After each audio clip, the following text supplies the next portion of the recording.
All right, ladies and gentlemen, today we're talking about Jesuit high priests and how they rule the world. Jesuit high school, Loyola University, the loyalty to the Jesuits that we have in the CIA, New Orleans, Louisiana, and many other places. How the Romans invaded our land, Roman Catholic Church. Now, I'm not a hate group. I don't hate Romans. I don't hate Catholics. I don't hate Mormons, which are Romans. I'm just telling you the truth, okay? The truth is that we have, just like JFK said, we have infiltrated secret societies, secret oath, and secret proceedings in this country. And they're covertly ruling the United States through a team of assassins today that we call targeting individuals, assassinating certain targets that don't conform and condition to the Orwellian New World Order. You know, we have to accept. You're a hate group if we don't accept the fact that men should be men and women should be women. We are a hate group if we believe in not killing babies. You see, the Jesuit high priest order says that anybody that sympathizes with war or babies should be assassinated. Okay, you need to read the Jesuit books. And these Jesuit high school people have been programmed, and these people will be your sheriffs, your district attorneys. They'll run your medias, they'll write your medias, they'll be tied to every corporation in America that is controlling the world. And there's many organizations. They might even call themselves the Green Wave, right? You know what the Green Wave is, right? That's an association of Dr. Green, mind control, right? From the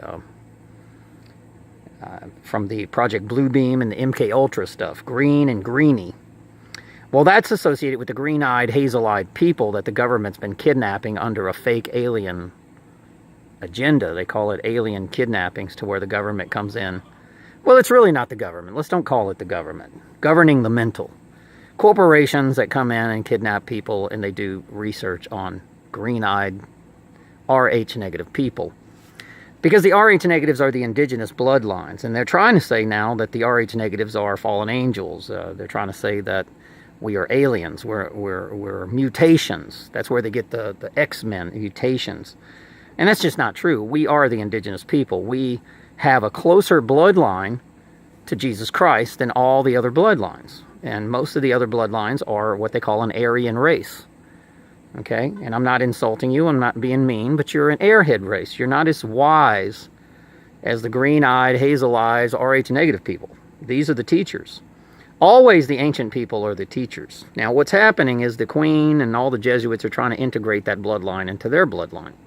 So they kidnap and they steal organs and body parts of the indigenous people. And they transfer these body parts into their body parts, because when they die, they don't go to heaven. They die. They die eternally. They don't escape into the world of heaven. So they have to stay alive in the flesh by brain transplants and human organ transplanting. And they've convinced you to do that, associated with the Department of Motor Vehicles, the Devil's M, which is, you know, the moon, and the V, which is Venus or Eve, okay? So, and they always call themselves heroes, or hers, or Herculeses, or sheriffs. It's always associated with the she. And they falsely call themselves the Alpha, and they're not. So, ladies and gentlemen, we do have a problem with Jesuits ruling. And you'll see their secret symbols. Matter of fact, whenever the Jesuits rule, you'll start seeing secret symbols in the sheriff's office, the Roman Catholic Church, which is responsible for killing all the American Indians. Matter of fact, there was a great warrior Indian called Romani. Look it up. Romani. He had the eye for the Romans. He knew who they were. They were Spaniards from Spain. Just like the same people who killed the Mayans. Same people that spread disease, and they spray chemicals on you, and they poison people. And all of a sudden, races just disappear. And that's what all these movies says. Well, these Pueblo Indians, they just disappeared. Poof! No, they didn't. They were invaded, and they were poisoned. And diseased deliberately. And all of a sudden, they all died.